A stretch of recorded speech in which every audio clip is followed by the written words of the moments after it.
for the hardest-hitting show in talk radio. The true progressive voice since 2012. This is Southpaws.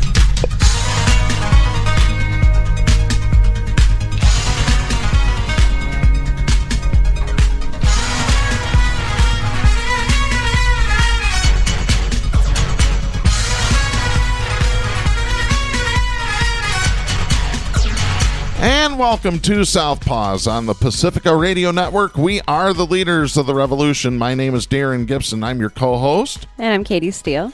Jack Prince is off this week. We hope that he'll be back next week. We've got quite a few stories to talk about today. We want to talk about some developments with the Minnesota legislature looking at investigating missing and murdered Indigenous children. We've talked about what's been happening in Canada with the finding of mass graves, and now Minnesota is getting ready to start looking into this as well. Let's see, we also want to talk about the Democrats in the Texas legislature leaving the state to stop voter suppression bills, and of course Greg Abbott is threatening to arrest them. I would love to know why. There's no crime being committed, so there you go there. We'll talk about that a little bit. Plus, we have a double hammer time segment this week and plenty more to talk about. Before we get started with today's show, a couple of reminders. You can follow us on social media by going to facebook.com/Southpaws Radio Show. You can follow us on Twitter at Southpaws Radio. You can follow us on Tumblr at southpawsradioshow.tumblr.com. You can follow us on YouTube by doing a search for Southpaws Radio. You can become a patron of the show by going to patreon.com/Southpaws Radio. You can listen to the show anytime you like at Spreaker.com or Stitcher.com by doing a search for Southpaws. You can find us on Apple Podcasts by searching for Southpaws. Once you found our logo, you found us. We send links to our weekly episodes to our Facebook, Twitter, Tumblr, and YouTube accounts. You can listen to us on Global Community Radio Channel 1 every Saturday night at 11 Eastern. And you can listen to us on great Pacifica stations, including KCEI in Taos, New Mexico, KZGM in Kabul, Missouri, WOOL Bellows Falls, Vermont, and KEPJ San Antonio, Texas. And if there's a local Pacifica station in your area, please donate your time and or your money. They could always use a little bit of both. Before we start, we have a minor correction from last week's show. Jack was talking about Marjorie Taylor Greene and comments that she made about mask mandates and comparing them to the brown shirts. So I want to clarify a couple of things because some things kind of got muddled in. I think he was conflating some stories here. The latest comments from Marjorie Taylor Greene were that vaccinations, forced vaccinations, were comparable to the Nazi brown shirts. Previously, she said that the mask mandate was similar to the Holocaust. Oh, yeah, clearly. Yeah, so she made those comments about the mask after visiting the U.S. Holocaust Memorial Museum in Washington, D.C., not Poland. Although she did visit Auschwitz in Poland when she was 19, not Dachau. So just to clarify all of that there. So there was a lot of conflation, so hopefully this untied a little bit of it. One thing that we won't be conflating here is what's happening in Minnesota. Now, over the weeks, we've been talking about what's happening in Canada with these religious schools, mostly run by the Roman Catholic Church throughout the 1890s, 1880s into the 20th century for decades and decades, where they would take Indigenous children, take them away from their parents, force them to speak English and learn English and follow those customs, get rid of their customs. But to even back up even further, though, before they started sending children to the Indian schools, it was after they had finished with the treaties and supposedly paying off the Indians. Okay, and I'm sorry, I have got to stop using that word, the natives. That's when they basically cut them off. They promised them way more money than they ended up giving any of them. In the end, they just kept changing it and lessening the amount. And then it got to the point where they're having them select names of people from the tribe who would get the properties, get the money. And they were the only ones. Mm-hmm. So it became very political in the end. And, you know, who sides with the white man got more money and more power. Of course. Which is how they ended up, you know, getting so many people who were native to convert to Christianity and to help them, you know, do what they've continued to do for the last 200 years since. It's always been that way, regardless of whether it's been the indigenous people of this country, whether it's been African Americans. So, there have always been those that have sold out their brothers and sisters to the white man. And that's why white man supremacy has managed to come this far. Yeah. And if you look at that, if you look at those schools, that was when they were going through the worst abject poverty because they had just been stripped of all their generational resources, their wealth, their homes. They were given stipends from the government, and once those ran out, the government knew they were going to be desperate. And during all of this, they were making it worse by feeding addictions, by trying to turn them into alcoholics. I mean, I have a story here that is difficult to believe. It's a local story regarding Louis Campow. He was a French fur trader who came here. He's given the glory of being Grand Rapids' first white settler. He was a violent colonizer. Aren't all colonizers violent? Yeah. Really? And he actually, it's interesting. The natives had a name for Louis. They called him the Wagoosh, which stood for the fox, because they said he was very foxy. Yeah, he's sly. Oh, exactly. Yep. And so, but basically the story, and I will read it next week because I will have it ready, but to sum it up, he was very happy to have been giving out dozens and dozens of barrels of whiskey to be able to incite the natives during these payment sessions, because they would come to Grand Rapids to get paid, and they would purposely try to get them drunk and incite them and be able to take their money as soon as they got paid. Because if you get them drunk enough, then you can either sell them something or just rob them. And so that's what it would be. It would be just this like cesspool of fur traders, thieving fur traders, and natives going to get their money whenever it was payday. It's disgusting how bad we have held down this culture. And it's the same as what we've done to Central Americans now. And what are we doing with their children? Same thing. Separating them from their parents at the border and putting them in foster families. So that stripping them of their culture, their language, their attire, their food, their families. I mean, just that bond with your mother. Yeah, it's disgusting. So Minnesota has decided to take some action on this. I have this story from KAAL Television. They're the ABC affiliate. This is dated July 12th. The Minnesota legislature's recent public safety bill was large and covered a wide variety of topics. Tucked away into the bill is a new office, the first of its kind in the nation. The recent public safety bill set aside $1 million to open the Missing and Murdered Indigenous Relatives Office. Minnesota's indigenous communities have been working on this kind of legislation for a long time and say that indigenous women and girls are more likely to experience violence than other demographic groups in Minnesota. Senator Mary Kanesh, who spearheaded this project, said, quote, "I mean, there's not a Native family that doesn't have a story to tell, or 2 or 3 or 4 around this." End of quote. Oh, wait a minute. I see what they're doing. This is talking about current violence going on in the indigenous communities. This has nothing to do with the schools, although I think maybe they should expand that. That would be nice. Exactly. Listen to this. According to a 2019 study, indigenous women make up less than 1% of Minnesota's population, but 9% of overall women and girl homicides in the state. So you know how this is going to turn out. This is going to paint Native Americans as violent. Yeah. Right? Because of the violent, just like they do with black communities, because we have... But you got to look at who's committing the violence. Is it the Native people community, in their community, or is it people outside of their community? It's the same with the black community, though, and they don't paint it as any other way as black on black crime. Ever. Even, and they don't look at the violence that isn't the ultimate demise either. Like we were talking about how they try to push alcoholism in the Native American community. You know, those are the little things that do push up a crime rate. Yeah. In any given month from the year 2012 to 2020, anywhere from 27 to 54 indigenous women and girls were missing. So it could easily be that they're being targeted because nobody is investigating it. Yeah, because nobody cares about Just like them. sex workers are high targets for serial killers and other violence because nobody cares to look. Exactly. By the way, this passed unanimously with bipartisan support in the Minnesota legislature. So this is some good news. It's a start, and apparently they're going to have their first planning meeting next week. So yes, we'll see how long this lasts and how far they go with it. Yeah. Because I'm sorry, I just don't.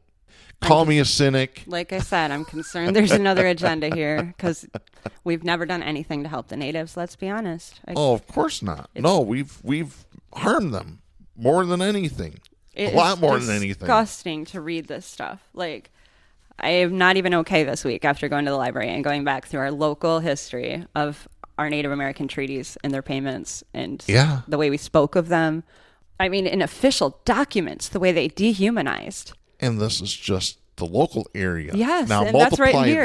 that by several hundred. Yep, several thousands. It wasn't here. It wasn't everywhere. just here. It was everywhere. Mm-hmm. You know?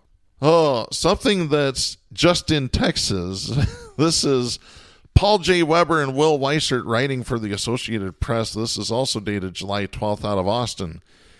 Democrats in the Texas legislature bolted on Monday for Washington. They said they were ready to remain there for weeks in a second revolt against a GOP overhaul of election laws, forcing a dramatic new showdown over voting rights in America.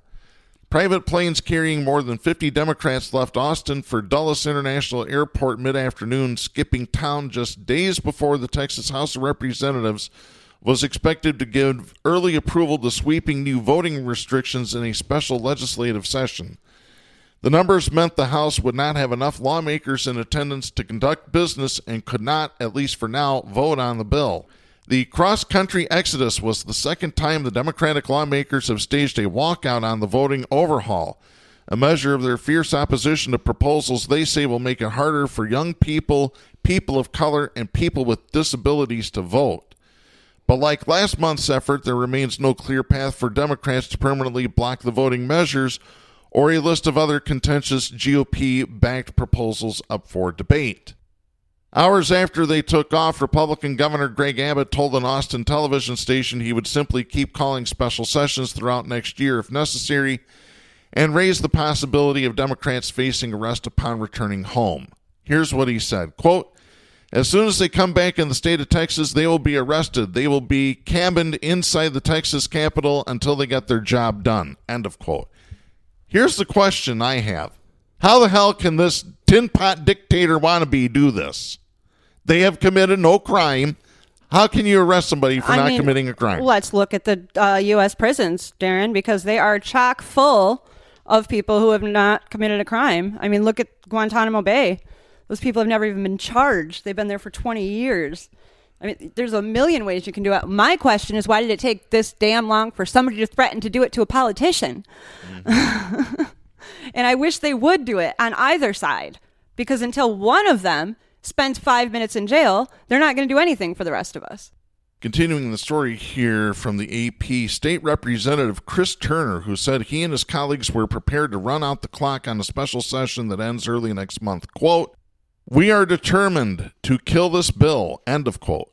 Democrats' decision to hole up in Washington is aimed at ratcheting up pressure on President Joe Biden and Congress to act on voting at the federal level.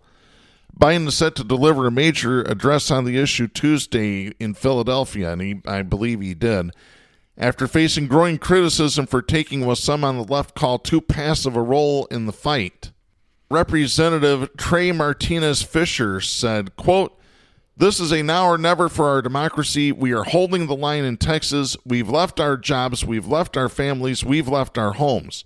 Because there's nothing more important than voting rights in America," end of quote. And by the way, leaving their jobs, we're not talking about the Texas legislature, because Texas is a part-time legislature. Do you know how much? So they have real jobs. So they have real jobs. Do you know how much you make being a member of the Texas legislature?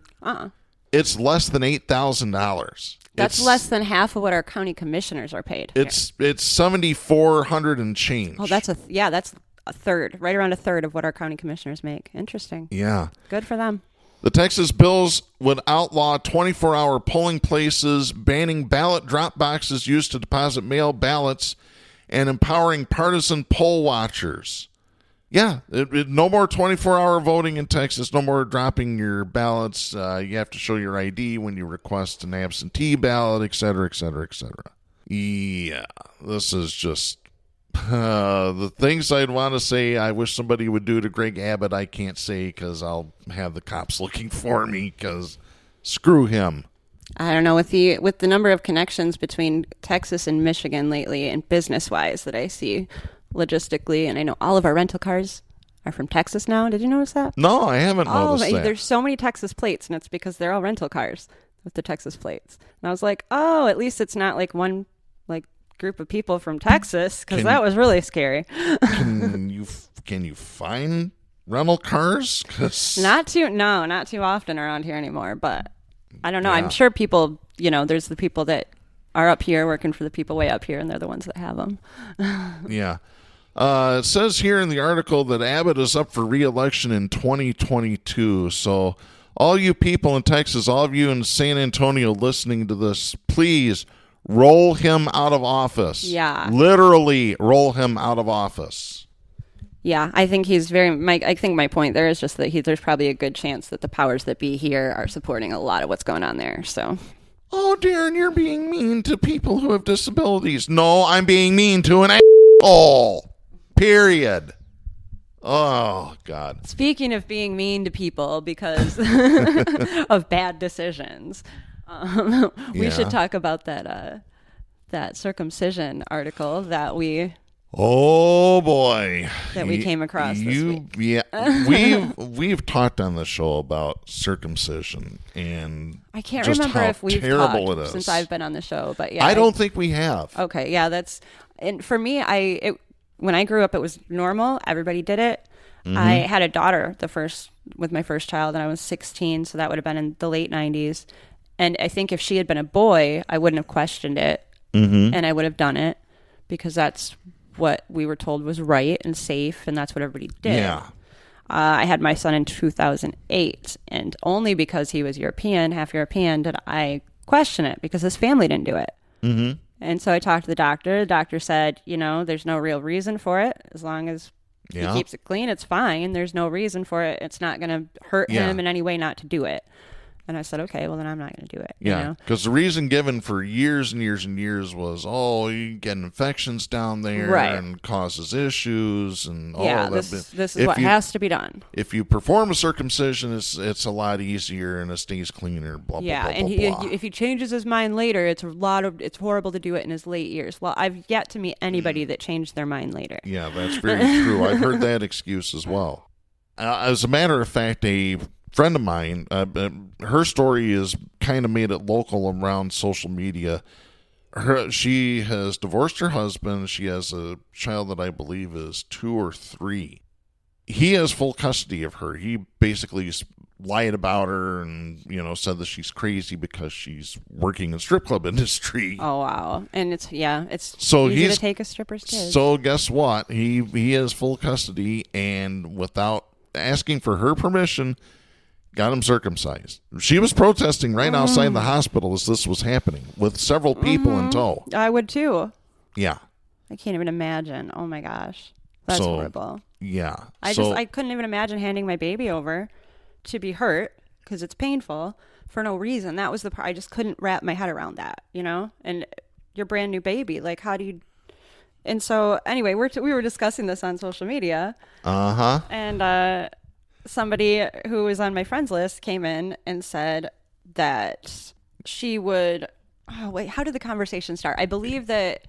I'll have to find it here. I know, you find it. But I believe she came out and said something about how she didn't think you should be able to do that, and that... Yeah, actually, I'll read this. This is what you posted. This was originally written by Sarah May on June 19th, 2018. I think she was quoting it, though, actually. Yeah. Yeah, she was actually quoting it. This is a quote from Paul D. Tanari, Ph.D. He said, "It was my idea to use fMRI and or PET scanning to directly observe the effects of circumcision on the infant brain. Analysis of the MRI data indicated that the surgery subjected the infant to significant trauma. The greatest changes occurred in the limbic system, concentrating in the amygdala and in the frontal and temporal lobes. A neurologist who saw the results postulated that the data indicated that circumcision affected most intensely the portions of the victim's brain associated with reasoning, perception, and emotions. Follow-up tests on the infant 1 day, 1 week, and 1 month after the surgery indicated that the child's brain never returned to its baseline configuration. Let me repeat that.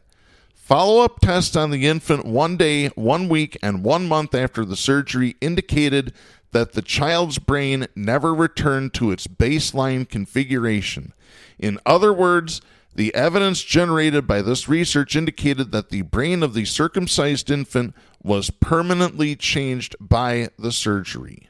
This is the same area of the brain that scientists credit for decision making. And this is one of the reasons that we started juvenile court systems.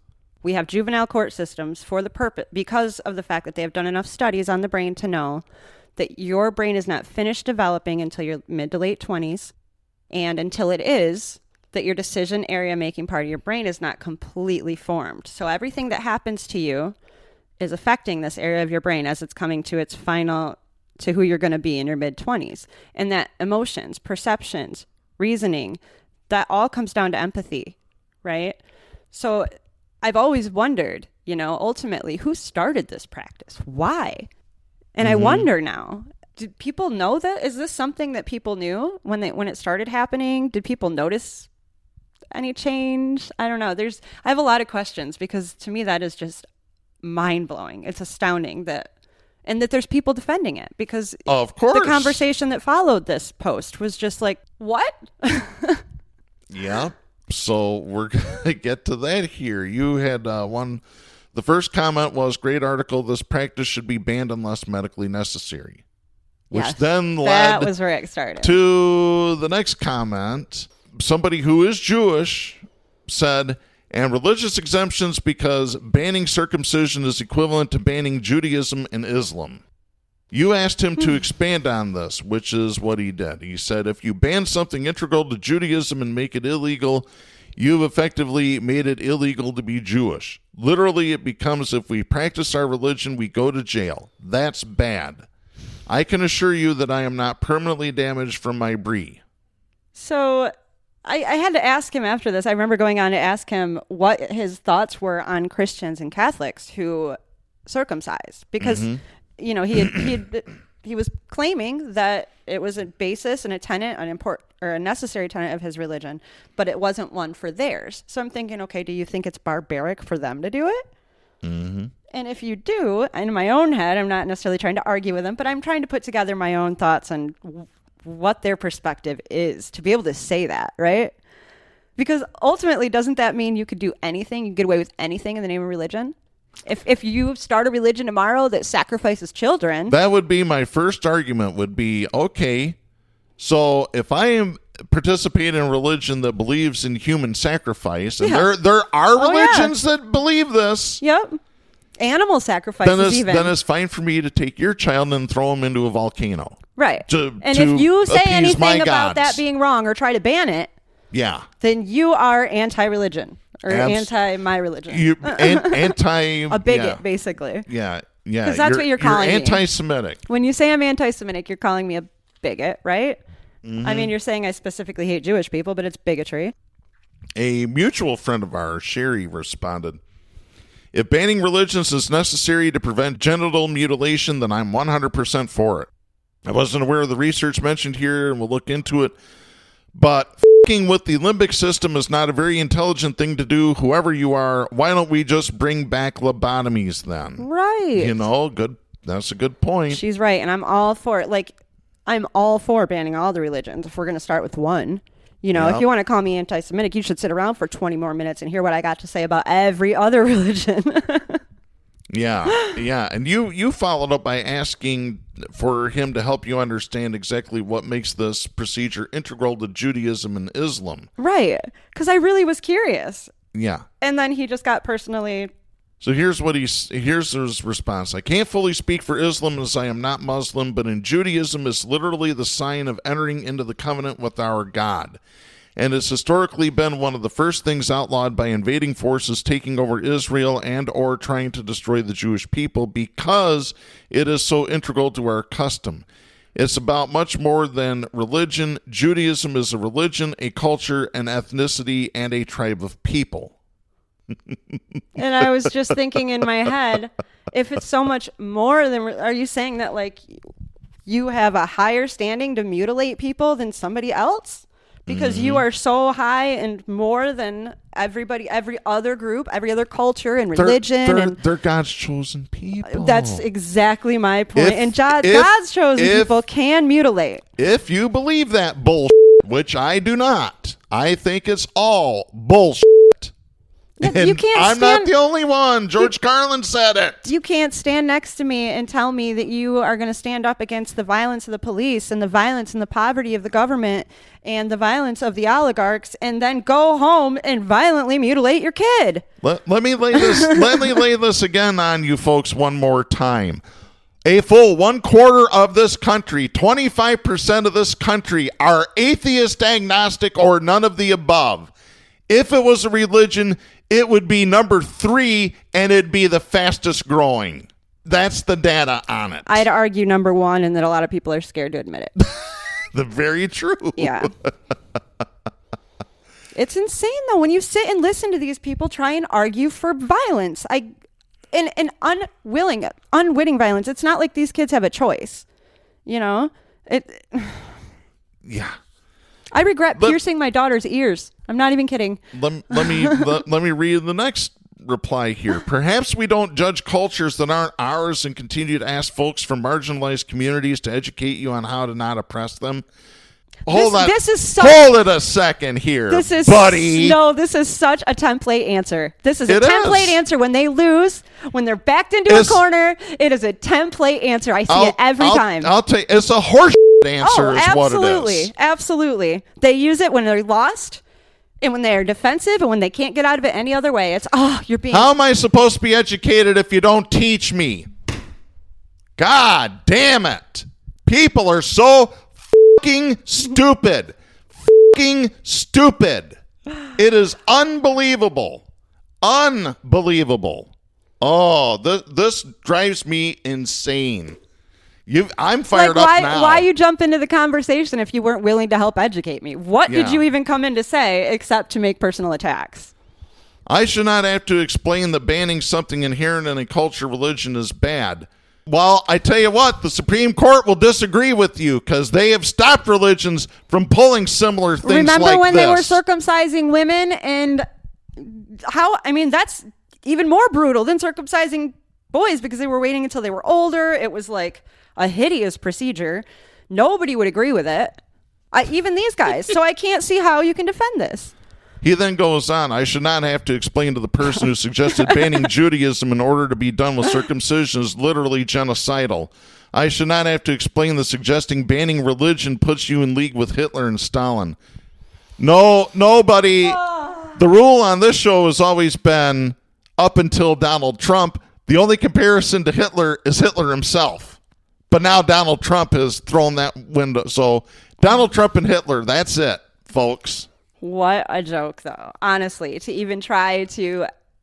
I am all for banning all religions. The problem with Hitler is that he went for one group of people as a bigot and complete genocide. But it wasn't. Right? But it wasn't one group of people. He went after the gypsies. He went after everybody that wasn't Anglo, blue-eyed, blonde-haired. Yeah. He went after the gypsies. Right. He went after the Catholics. He went after the Jewish people. So what it came down to was not just going after all like one religion or all religions. It was going after all people that weren't his group of people he was attempting to save. That weren't the, in his case, God's chosen people. Right, and a lot of that was the eugenics angle of his thought, right?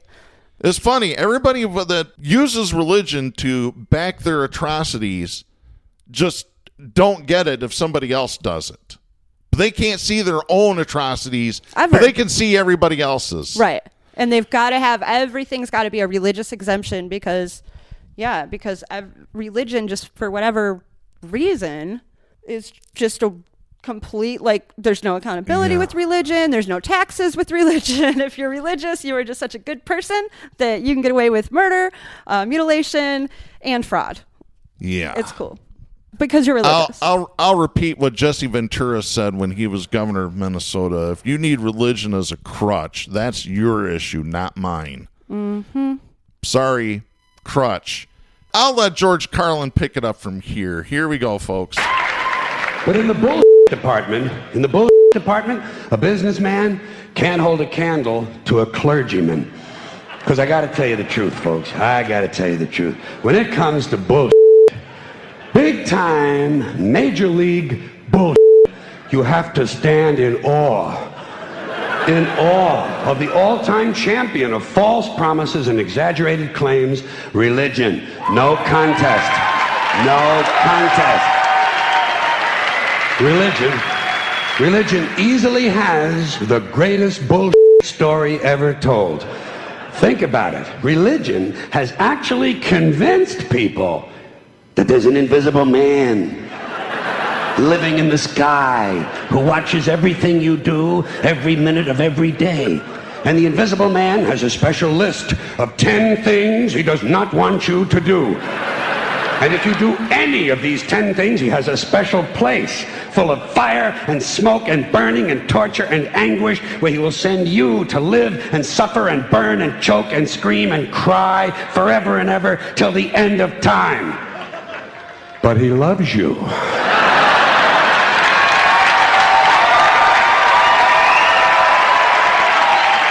He loves you. He loves you and he needs money. He always needs money. He's all powerful, all perfect, all knowing, and all wise. Somehow, just can't handle money. Religion takes in billions of dollars.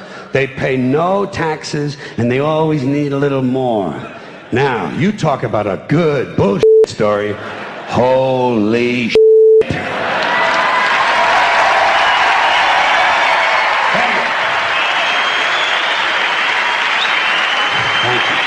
But, thank you very much.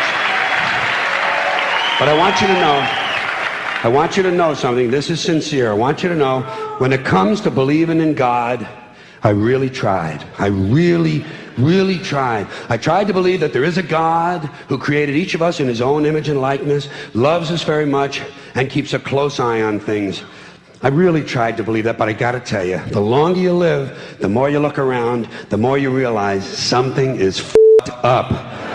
Something is wrong here. War, disease, death, destruction, hunger, filth, poverty, torture, crime, corruption, and the ice-capades. Something is definitely wrong. This is not good work. If this is the best God can do, I am not impressed.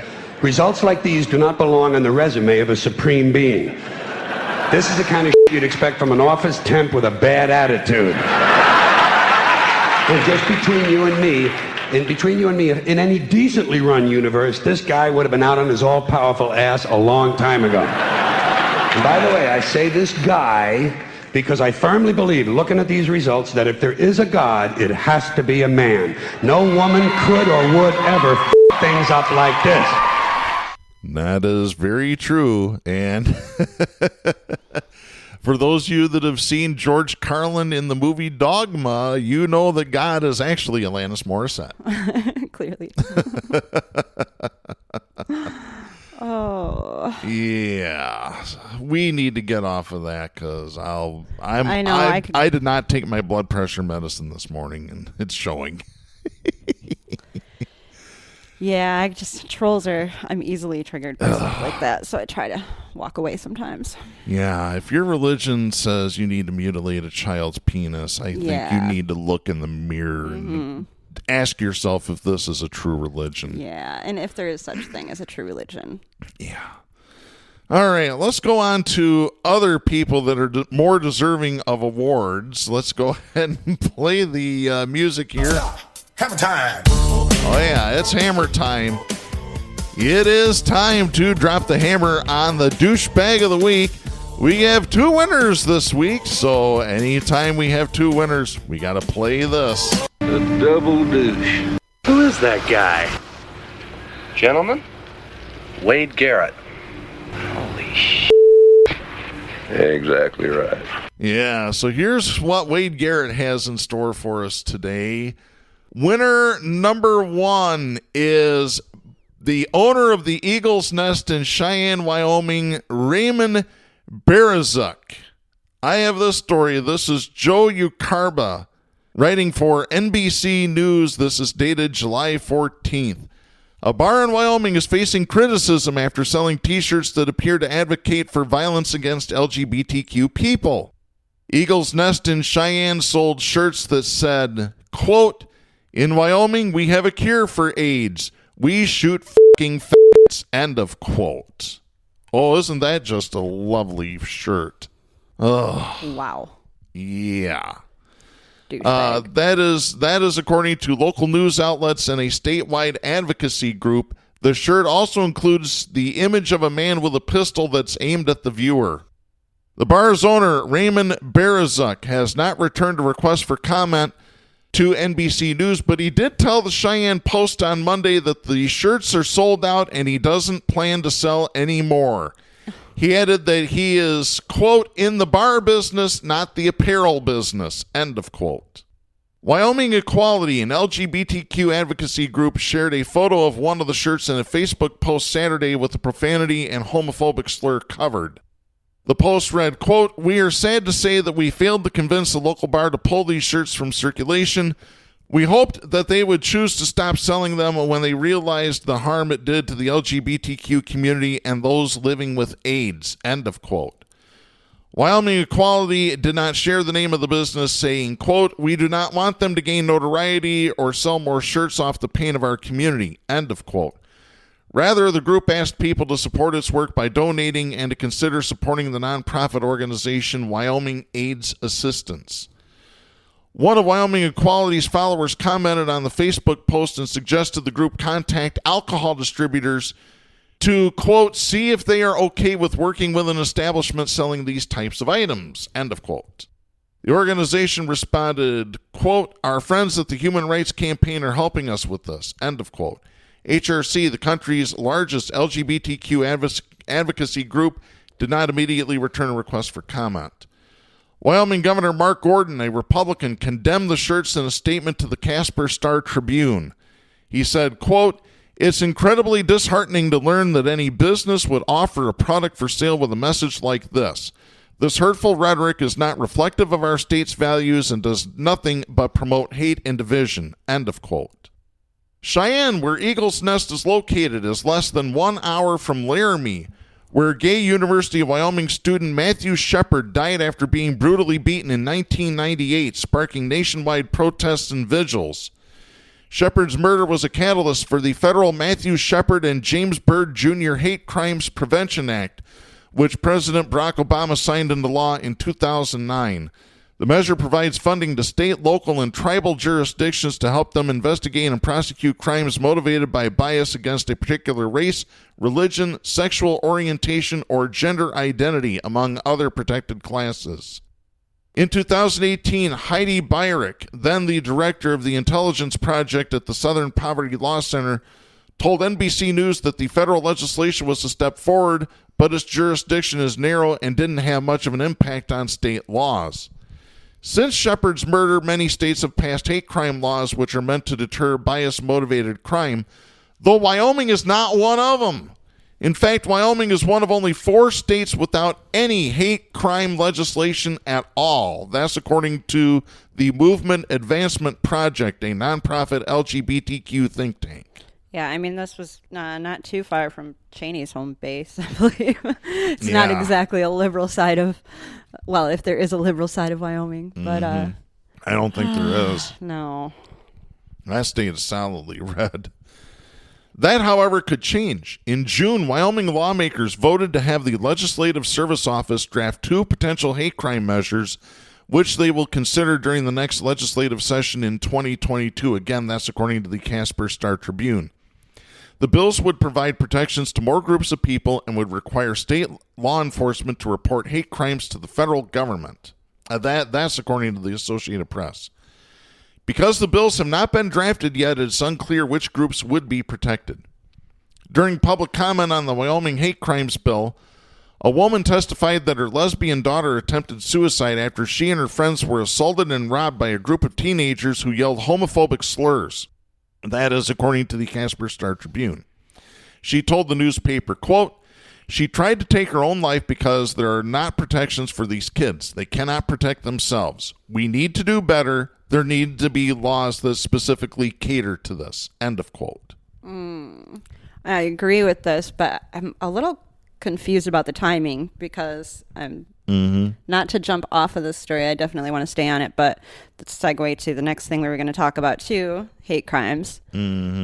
Once you make a set of laws that specifically apply to hate crimes, then you can just add new categories of hate crimes, such as... Or attempt to, Yes. which we will get to in our next story. Exactly. So that's my biggest fear is that, the more we just keep going, oh, this is so bad, we have to make more penalties, more severe penalties, It's just empowering the criminal justice system and continuing the rest of the problem, which is all the innocent people that are going to be drug along with the guilty.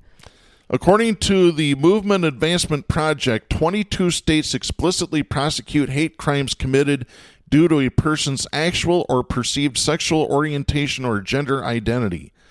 11 states include only sexual orientation.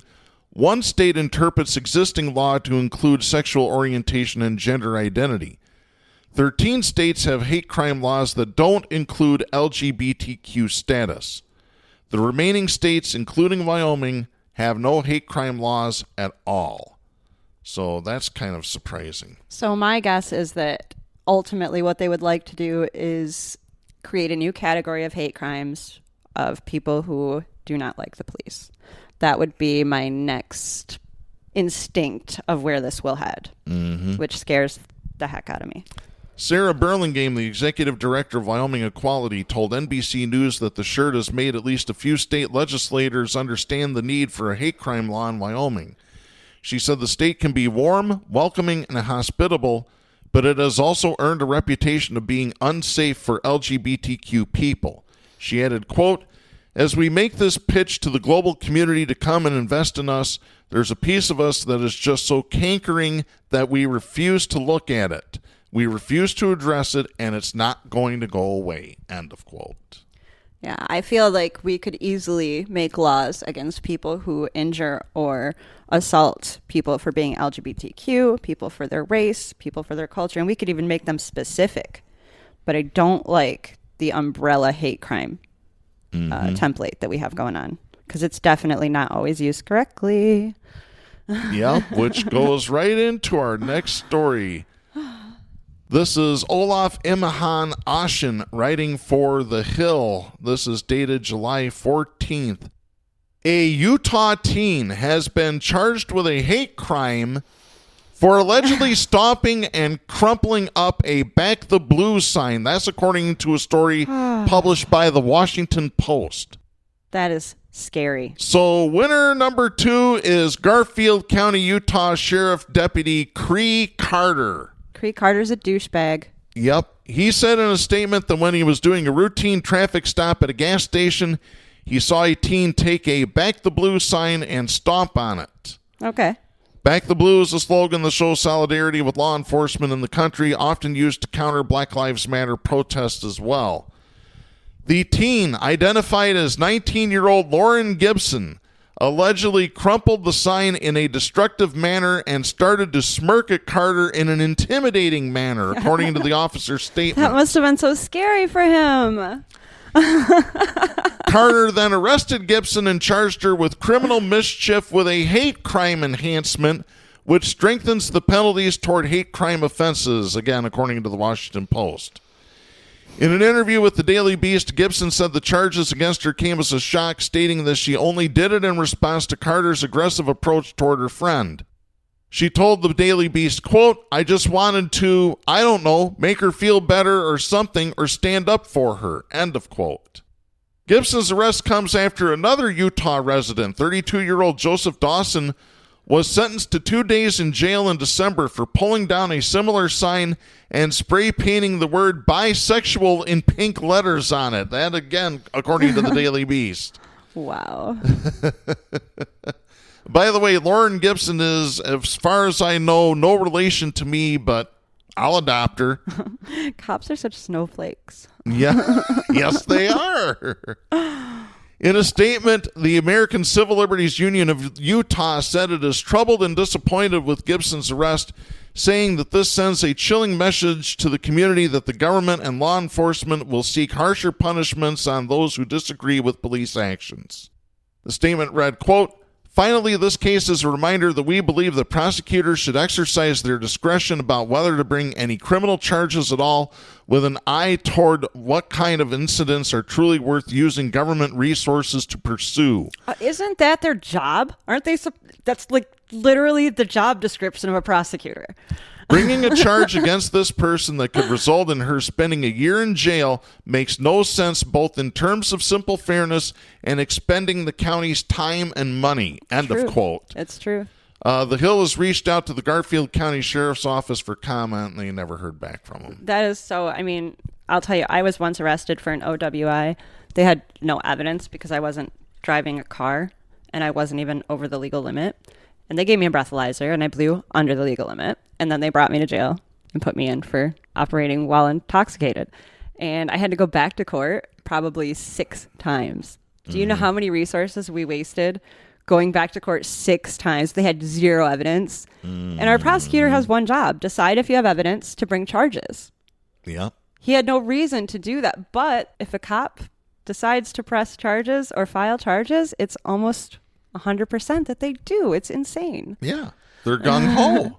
They're gung-ho. They're like, we don't need evidence. Eventually we'll wear them down and they'll plead guilty. And that's what they try to do, is just intimidate you in the room. Yeah. Actually, before we wrap this up, you just reminded me, I saw a story a couple of days ago. I believe the governor of Illinois, Pritzker, has signed a bill that says that they literally had to pass this legislation in Illinois. The cops can no longer lie to minor suspects while they're in custody. Because they were lying to kids. They were lying to kids and getting them to narc on each other, which is, here's the thing. Our alternative schools, which have recently been flooded with police officers as employees, have been targeting kids, doing the same thing. We talked about it on the show a few months back. All the schools, for that all of matter. them. Yeah, just pulling these kids in the office and making up things and scaring them into ratting out their parents, their friends, their aunts and uncles. It's nuts. It is. So to Wyoming bar owner Raymond Berazuk and to Garfield County, Utah Deputy Cree Carter, congratulations on winning your awards. We have this message for you. Don't be a douchebag. That's right. You both need to stop being hate-filled douchebags. Especially the deputy. This is a guy that should never wear a badge or ever carry a gun ever again. I'm sorry, if you can't de-escalate things with a teenage girl, that's the thing with I never understand. With a 19-year-old girl. Intimidating, he said. Ooh. I mean, all you had was body armor, a gun, a taser. I'll just say it right here. She's lucky that the cop didn't take her off somewhere and rape her and kill her and then say, oh, well, she resisted. And during investigation, that would have been legal up until a few years ago. So. Yeah, exactly. Unbelievable stuff here.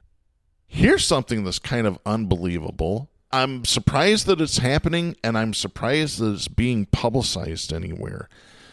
Oh, we have this story. This is NBC News. This is Jorge Carrasco reporting for Telemundo. Telemundo is a partner of NBC News. This is dated July 12th. Thousands of Cubans took to the streets across the country on Sunday in an unusual protest in which civilians shouted slogans against the communist government, such as, "We want freedom and we are no longer afraid." The demonstrations came at a time when Cuba faces the worst economic crisis since the fall of the Soviet Union, an increase in repression against political opponents, and a strained health system during a critical stage of the pandemic. Health authorities reported almost 7,000 new cases and 47 deaths, a record for infections and deaths on the Caribbean island of just over 11 million people. like I said, I'm really, really surprised that the government's allowing them to protest. I mean, they're not necessarily allowing it. I mean, I've heard there's been brutal pushback, but they just started pushback after the initial protests. So I'm hearing so many different stories now, and I don't know. And it's not that I'm hearing different stories. It's just that I guess every story I do hear, I have people questioning it. Mm-hmm. And so I'm not sure what I should believe at this point. Well, it says here, the worst economic crisis since the fall of the Soviet Union. You know who's contributing to the economic crisis in Cuba? The U.S. embargo? The United States embargoing Cuba. And that's what I'm hearing, is that these people are really angry. And when you listen to the people themselves, they're angry because they can't get food, they can't get jobs, they can't get money. And the way that the press is spinning that is that they're angry at their communist government. Mm-hmm. But clearly, they're angry at the position they've been put in by their government. The U.S. is doing nothing to help them. We're not far. We're right here. And we're just leaving them to die. The protest began early Sunday afternoon in the municipality of San Antonio de los Baños in the Artemisa province, adjacent to Havana.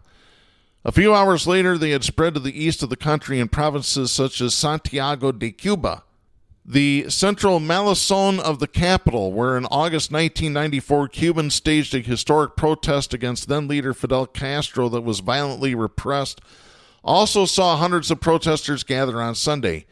Cubans in several provinces contacted by Telemundo confirmed that the government, which controls the only internet provider company on the island, has caused service outages to prevent live broadcasts. A resident from Havana who asked not to be identified for fear of reprisals from the regime said, quote, "They do not want the world to see what is happening in Cuba," end of quote. President Miguel Diaz-Canel appeared on national television to call on the army to confront the protesters. He said, quote, "The order to fight has been given," end of quote. In Cuba, videos broadcast on social networks, which could be verified by Telemundo, show special agents known in Cuba as Black Berets being deployed in some localities and violently detaining civilians who protested and sang peacefully. The president of Cuba also called, quote, "all the revolutionaries in the country, all the communists, to take to the streets and go to the places where these provocations are going to take place," end of quote.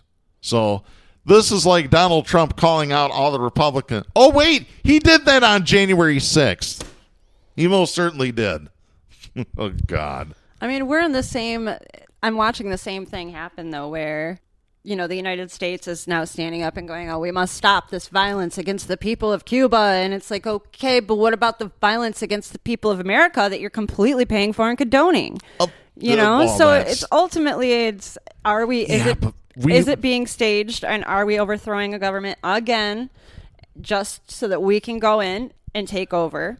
Mm-hmm. And ultimately, is it the same damn playbook we've covered every single time? I mean, and I'm seeing it already. Well, for starters, we love interfering in other people's business. Right. Because we've done that with Iran, with Central America, with Cuba. We can make any one of them look like they are violating human rights. Mm-hmm. You know, it's really easy to do if you just throw people that look angry on camera. But wait a minute. Instituting an embargo on another country is not a human rights violation? Oh, no. Give me a break. That we're really good at pointing out the problem and ignoring the fact that we're the source of it. You know, look at the natives and their poverty and their drinking. And we just discussed how we did that. And then we had to go in and fix all their problems, even here in America, that we started. Yeah, exactly. It's the violence now. Their gun violence that's spiking. And they've got to go and address that now, which I also think we started. Everything we've ever had to go in and fix for somebody was something we caused. So again, of course, it's got to be the same damn playbook.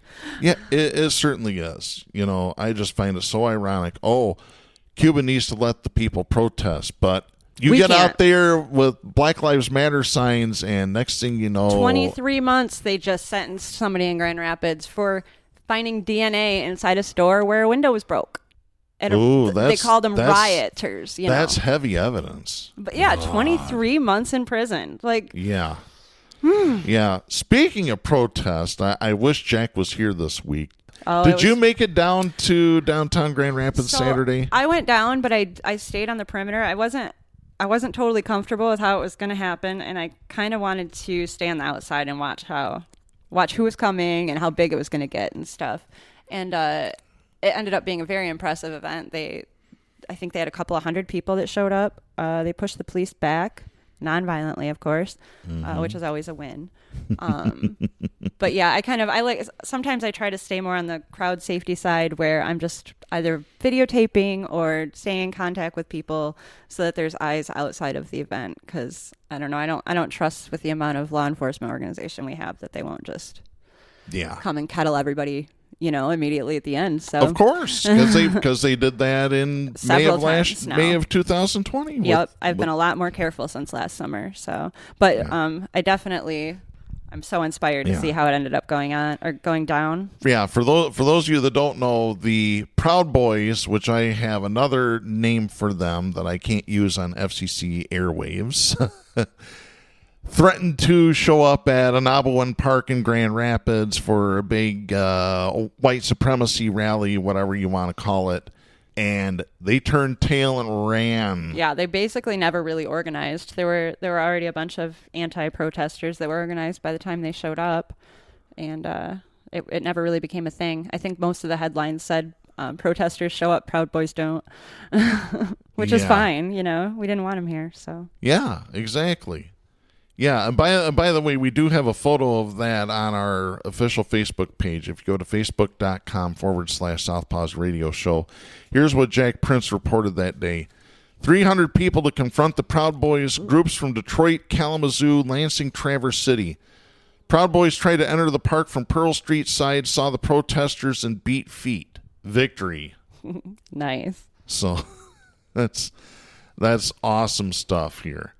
Yeah, it unfortunately led to the next day, one of our local Justice for Black Lives organizers being arrested for a megaphone noise violation, which I wasn't aware that was a noise violation. They specifically said in every news article related to the Proud Boys event that the Proud Boys would be allowed to use megaphones, that this was completely legal in public and not a violation of noise. So we were shocked the next day when they snatched and grabbed I think he's the vice president of Justice for Black Lives, Danny Santiago, and a bunch of people from the group went to the city commission meeting that evening, where they made comments regarding how upset they were with his arrest. And as they left the city commission meeting that night, our friend Jeff Smith reported on Grid that they walked off of the elevator at the public city building, the city of Grand Rapids, where they made comments. They walked off the elevator to a line of 10 police officers